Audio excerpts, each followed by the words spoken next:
Hello, आज रविवार है, जून की 7 तारीख है। आज क्लास में मम्मा की मुरली सब सुनते हैं।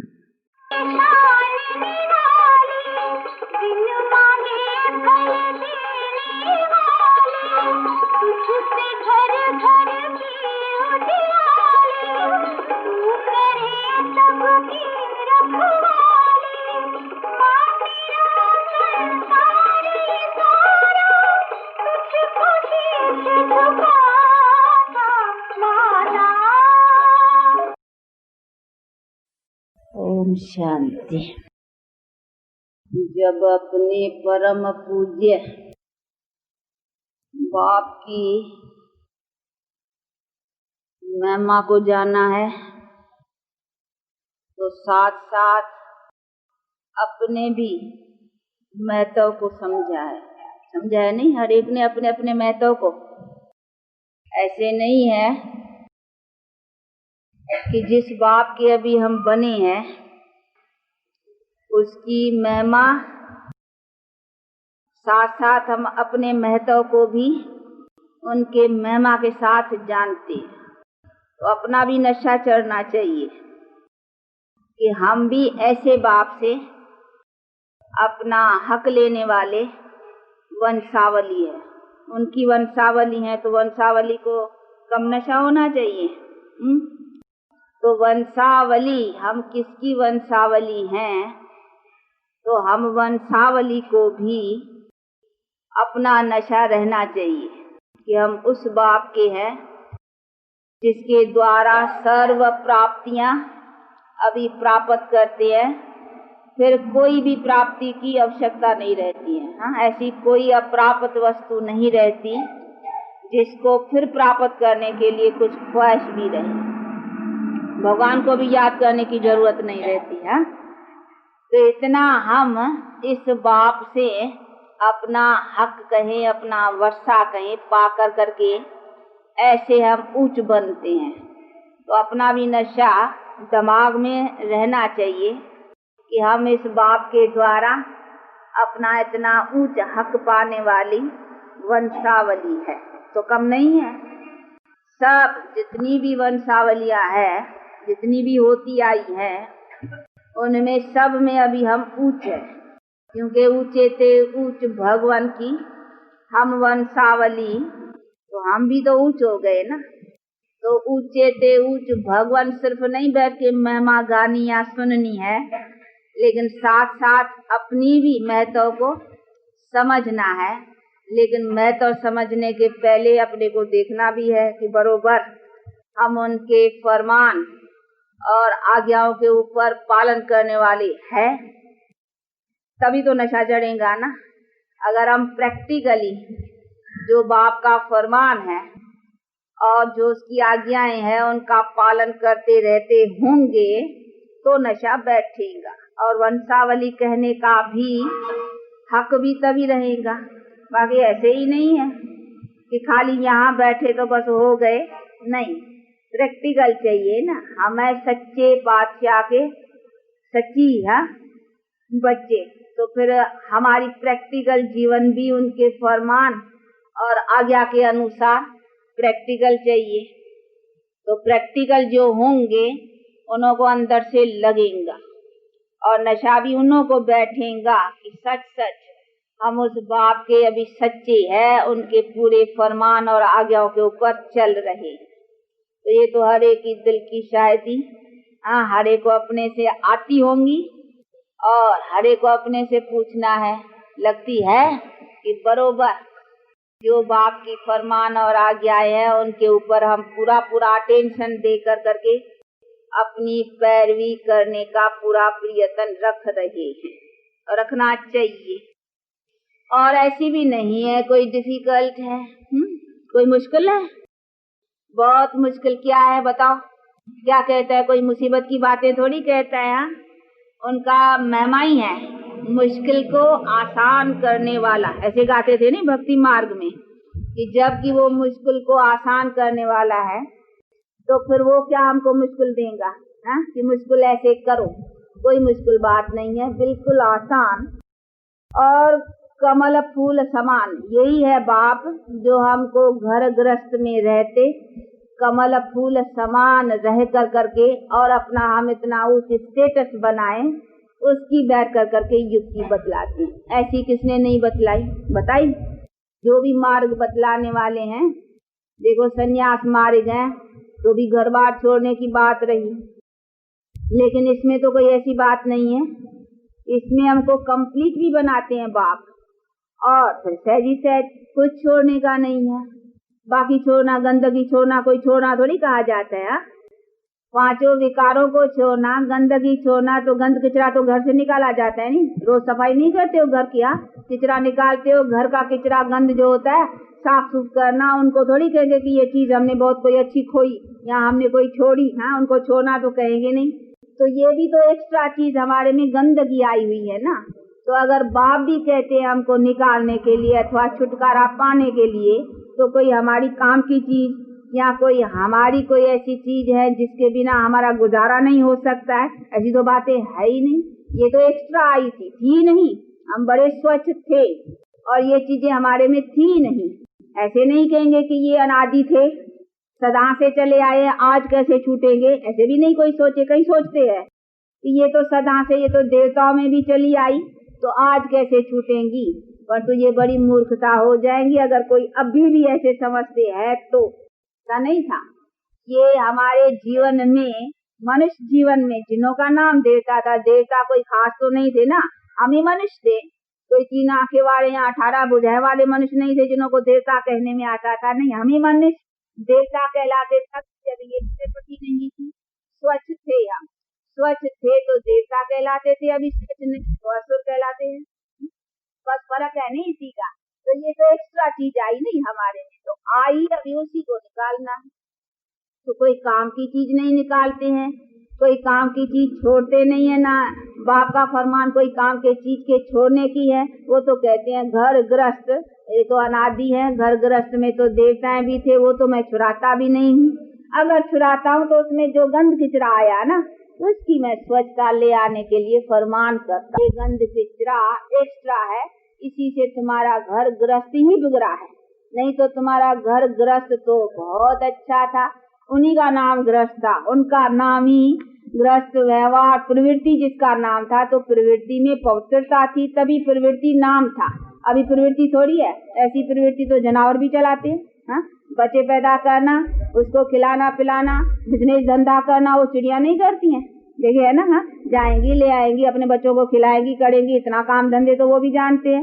अपने बच्चों की पालना करना, ये करना वो करना, इतना काम तो जानवर पक्षी पशु भी कर लेते हैं। तो यही प्रवृत्ति समझते हो कि बच्चे पैदा करना, उसको खिलाना पिलाना, उनकी पालन कर करके जीवन निभाई, बस इतना ही हमने काम किया तो ये प्रवृत्ति का फर्ज अदा किया।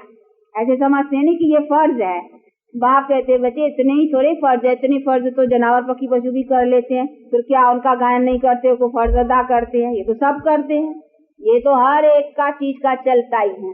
तो तुमने भी इतना ही काम किया, तो इन्हों को थोड़ी समझना है सिर्फ फर्ज अदा। फर्ज अदा तब थे जब प्रवृत्ति की लामुजब, जिसको ईश्वरी नेम कहा जाए, और प्रवृत्ति का जो आदर्श था उसी के लामुजब जो तुम अपना अदा करते थे ना, वो फर्ज अदा था। जब भी तो तुम सदा सुखी भी थे।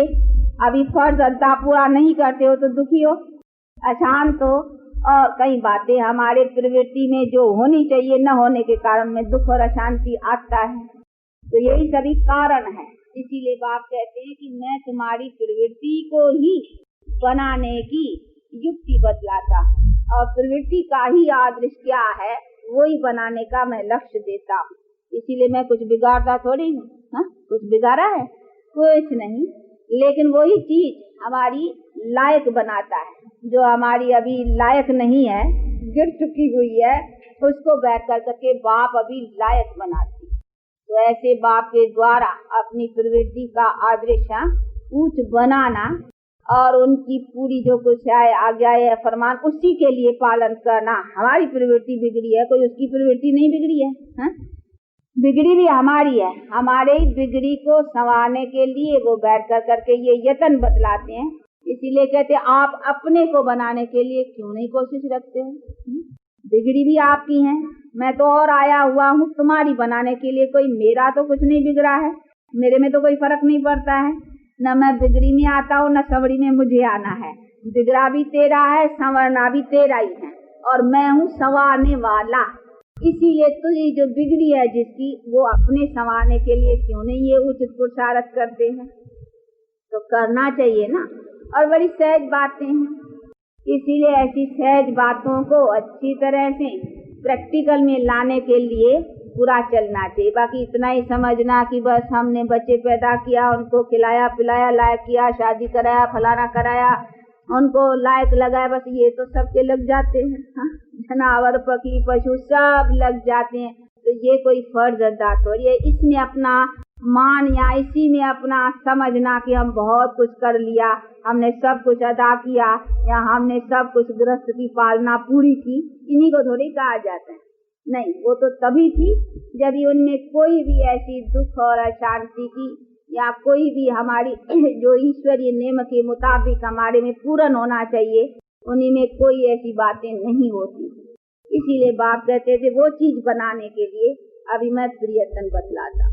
तो मैंने कंप्लीट जो तुमको बनाया, तुम्हारी प्रवृत्ति अथवा तुम्हारा गृहस्थ व्यवहार जिसको कहा जाता है, वो जो मैंने आदर्श रूप में पूर्ण बनाया था, वो कैसे बनाया था उसकी व्याख्या करके अभी ये शिक्षा दे रहे हैं, और उसी को ही बनाना है।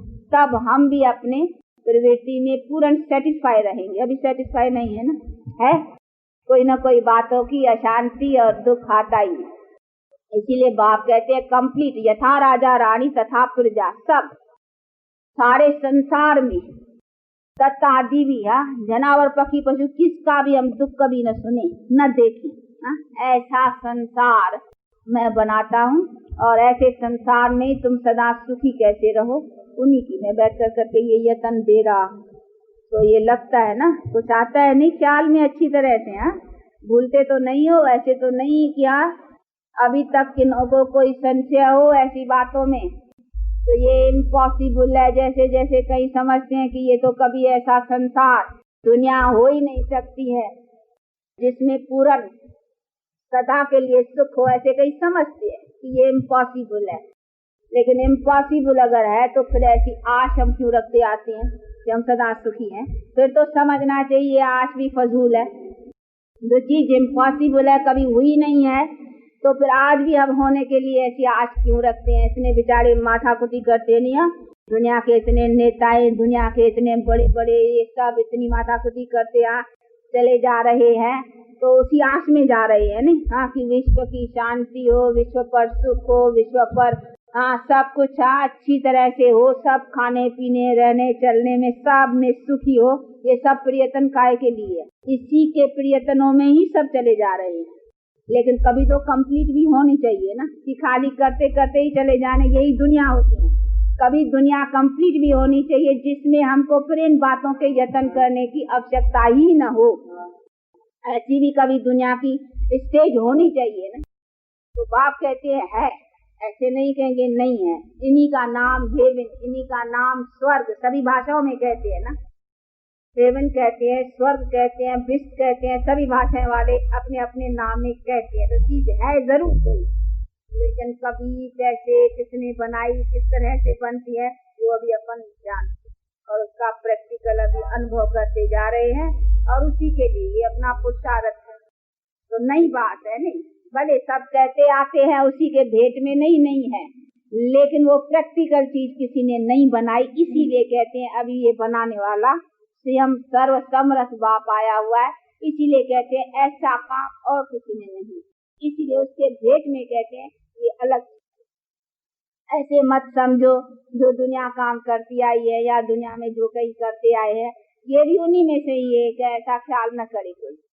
ये बिल्कुल नई बात है और नया बनाने वाला वो आया ही अभी है बनाने के लिए, आया ही नहीं था इससे पहले कभी बनाने के लिए। आया था तो इसी टाइम पर कल्प पहले ही आया था, और ऐसे ही उसने जब आता है तब ऐसे ही बनाता है, उनका और कोई तरीका है ही नहीं। इसीलिए कहते मैं जब जब आता हूँ तब तब ऐसा ही बनाता हूँ, मेरे बनाने का तरीका यही है। और इसी तरीके के कारण ही मेरा ये तरीका गुप्त रहता है, क्योंकि गुप्त है ना, अभी बनाते प्रैक्टिकल भी कोई जान नहीं सकते हैं, और मैं जब आता हूँ तभी ऐसा ही काम करता हूँ, इसीलिए मेरा ये काम का पार्ट ही गुप्त रहता है। इसीलिए कोई शास्त्रकार भी इस चीज को प्रैक्टिकल में कैसे रखे और क्या करे उनमें आती नहीं है। तो फिर जो शास्त्र पढ़ते हैं ना, तो वो भी ऐसे पढ़ते आते हैं, तो प्रैक्टिकल तो चीज को जानते ही नहीं है कोई, कि मैंने प्रैक्टिकल कैसे चीज बनाई, वो तो मैं नहीं बनाई, मैं नहीं देखी, मैं नहीं समझी, मेरे पास ही रह गई, इसलिए और कोई इस चीज को जानते ही नहीं। तो ऐसे ही बनाते हैं, उनका और कोई नमूना नहीं है।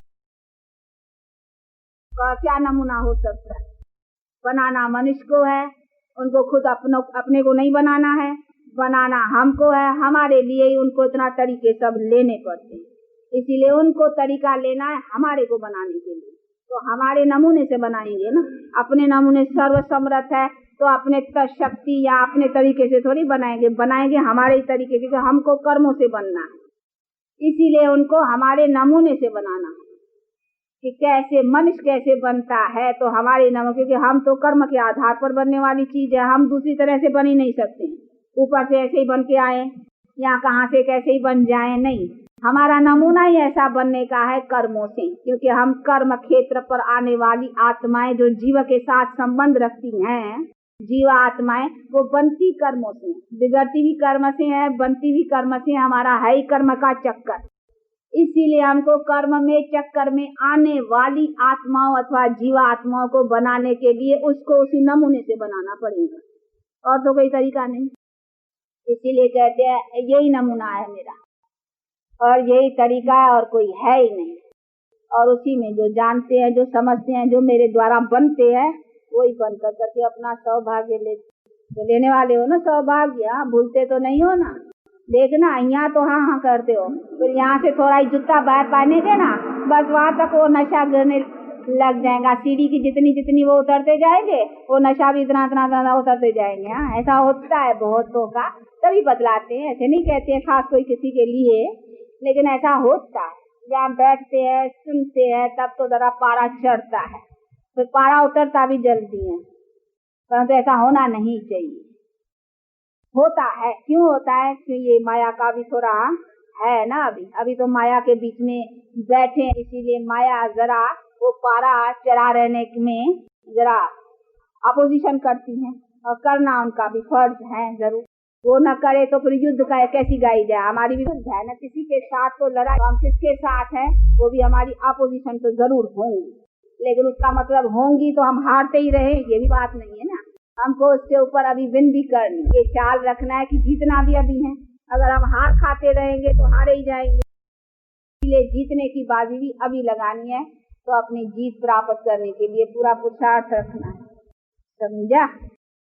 इसलिए ऐसा यत्न करते, हिम्मत रखते, कुछ भी आए विघ्न उन्हीं की कोई परवाह न करते, अपना चलते चलना, एक भरोसा एक बल गया हुआ है ना, इसीलिए अपना ऐसी रफ्तार से चलते चलने में ही कल्याण। अच्छा, कल्याणकारी बाप को याद करते सदा हर्षित रहते हो ना, खुश और राजी रहते हो ना? बताओ, सब राजी खुशी में हो ना? कुछ खैरापत पूछते हैं। अच्छा, बॉम्बे की फुलवारी, ये तो हमारे लखनऊ के है। क्या सब राजी खुशी में हो? गोपियाँ नहीं तो फिर कहेंगी गोपियाँ की क्यों मम्मा खाली एक तरफ देखती हैं? नहीं, आपसे पूछते हैं हम जिनस से। तो देखो अभी बेहद बाप से अपना पूरा हक लेने के लिए पूरा पुरुषार्थ रखते रहो और रखते चलो, ऐसा बाप फिर नहीं मिलेगा। ये प्राप्ति फिर नहीं होंगी, होने का टाइम अभी है, इसलिए अपना लगाते चलो। नुकसान क्या पड़ता है ये तो बताओ भला? नुकसान ही क्या पड़ता है? फायदे की बातें ही मिलती हैं, फिर क्यों अपना उसमें क्यों अपना वहम संशय लाते, अपना क्यों टाइम वेस्ट करना चाहिए? इसीलिए जब आया है बाप तो उसे अपना लेने में पूरा पुरुषार्थ रखते रहो। कहीं बेचारे मूंझते हैं, पता नहीं कहते हैं परमात्मा आया है कैसे समझें, क्या है शकल बकल, क्या है और शकल तो मनुष्य के उसमें आता भी साधारण अति साधारण तन में है, इसीलिए बेचारे मूंझते हैं। हम तो उनको कहते हैं चलो समझो परमात्मा आया है नहीं आया है, चलो विनाश होगा या न होगा, चलो कुछ होने का है या नहीं होने का, लेकिन तुम्हारा बिगड़ता क्या है? जो कुछ तुमको मिलता है उसमें तो बताओ तुम्हारा बिगड़ता क्या है। अगर कुछ बिगड़ती हो तो ख्याल करो कि पता नहीं परमात्मा है, वो बोलता है या नहीं है, फिर हम माने उसकी या न माने, वो इतना विचार भी उसी में किया जाता है जिसमें हमारा नुकसान भी कुछ होता हो। लेकिन हमारा बिगड़ता क्या है? हम अपने प्रैक्टिकल जीवन को देखें तो हमारा बिगड़ा क्या है बताओ? कोई किसी भी ने भी बनाई है, जिसके भी नॉलेज से बनी है, जिससे भी हमारी जीवन बनी है, अच्छी बनी है ना, फायदा हुआ है ना, हाँ अच्छी बातें मिली है ना, लाइफ अच्छी रही है ना, तो नुकसान क्या पड़ा है? किसी ने भी बनाई है, चलो परमात्मा है या नहीं है, किसी ने भी बनाई है, हमारा बिगड़ाई क्या है? तो भी इसी बातों में मूंझने की क्या बात है? इसी में मूंझ करके हट जाना, ये तो बड़ा महामूर्ख गिना जाएगा। भाई तुम्हारा बिगड़ता क्या है ये तो कोई बताए। हम अपने जीवन को देखें तो हमारा बिगड़ाई क्या है, तो हम हटे ही क्यों? हाँ कौन भी हो, चलो परमात्मा नहीं है, थोड़े समय के लिए सारा ज्ञान भुला लो, न परमात्मा है, न विनाश होगा, न कुछ होगा, कुछ नहीं है, चलो थोड़े समय के लिए सब ज्ञान भूल जाओ, फिर देखो क्या रहता है। हाँ जो रहता है वो खोने की चीज है। हाँ जो बाकी जाकर के रहता है, चलो परमात्मा नहीं, विनाश नहीं होगा, कुछ नहीं, ये सब बातें झूठी है। चलो हाँ थोड़े समय के लिए एक सेकंड सारा ज्ञान भुला के फिर भी देखो तो क्या जाता है? हाँ मिलता ही है। लाइफ कितनी अच्छी बन गई है, लाइफ में क्या मिला है, लाइफ हमारी जरूर इसी जीवन में अगर इतना है और इसी जीवन में इतना हमें आधार और सहारा मिला है जिस चीज से, तो इसका जरूर है कि जो हम करते हैं उसका भविष्य भी जरूर होगा। चलो हम भविष्य में वो न माने कि देवता होंगे, लक्ष्मी होंगे, नारायण होंगे, न होंगे, कुछ नहीं, चलो उनको भी, लेकिन जो करते हैं उसकी रिजल्ट तो जरूर होगी ना। तो भी हमारा बिगड़ता क्या? हमें तो आश्चर्य लगता है कि जब इसी छोटी छोटी बातों में कि पता नहीं कैसे समझे, ये होगा, विनाश होगा, परमात्मा, इसी बातों से अपने को क्यों हटाते, ये मुझे आश्चर्य लगता। हमारा बिगड़ाई क्या है? हमारा जाता ही क्या है? हमें तो और ही मिलता है ना। तो जो चीज मिलती है, जो प्रैक्टिकल लाइफ में चीज आती है, उसी में तो हमको दृढ़ रहना चाहिए ना। उसी के कारण हम हट जाए तो उसको क्या कहेंगे?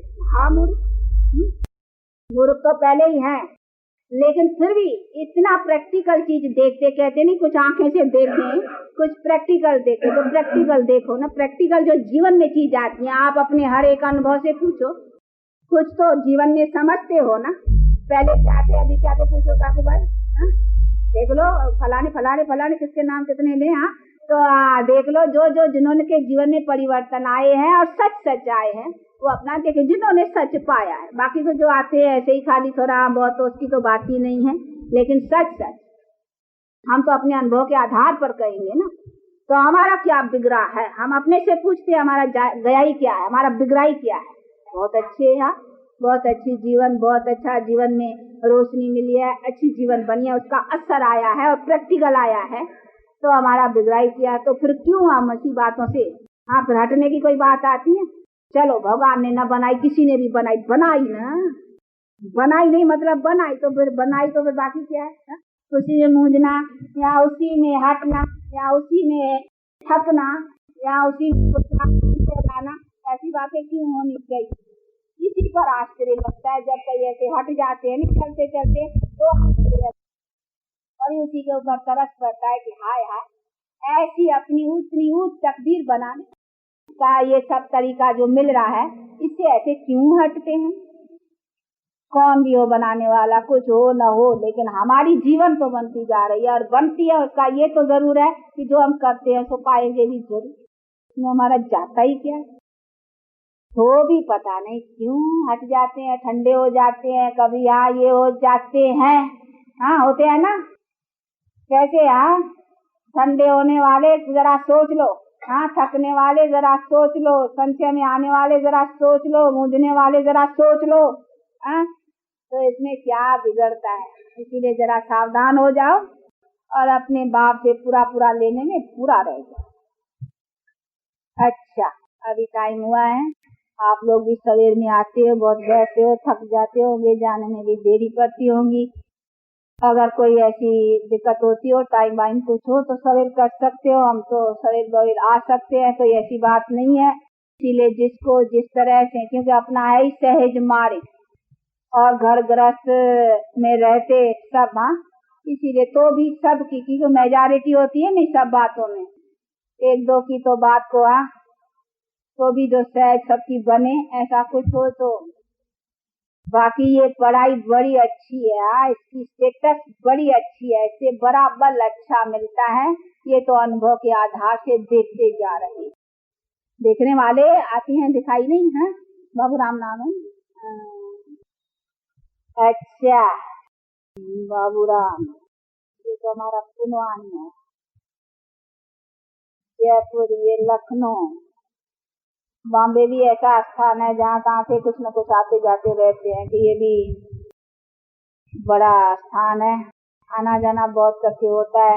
ये भी अच्छा है, एक दो के भाई बहनों से ये दैवी परिवार हो गया ना, उन्हों के द्वारा एक दो का अनुभव लेना देना, ये अच्छा है, जिससे और भी उन्नति होती। फिर आते हो कुछ सुनते, कुछ सुनाते भी होंगे ना। अच्छा, हम बहुत राजी खुशी में यहाँ कुछ खैरापत सुनाने के लिए आते हैं, कहीं यहाँ इंतजार न करे। हम बहुत राजी खुशी में अपनी नब्ज सबको दिखाने आते हैं, देखने भी आते हैं, दिखाने भी आते हैं कि हम खुश राजी में है, कोई फिक्र नहीं। और आप सब राजी खुशी में रहते चलते अपना कदम आगे बढ़ाते चलो। बाकी तो ये सब आता भी तो चुप चुप करते ही चलना है।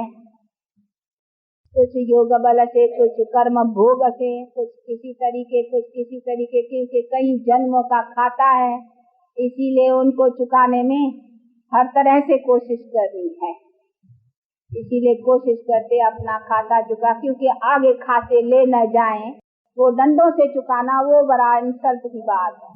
इसीलिए ये विचार है कि डंडों से न चुकाए, ये भोगना भी अच्छी है बजाय डंडों के।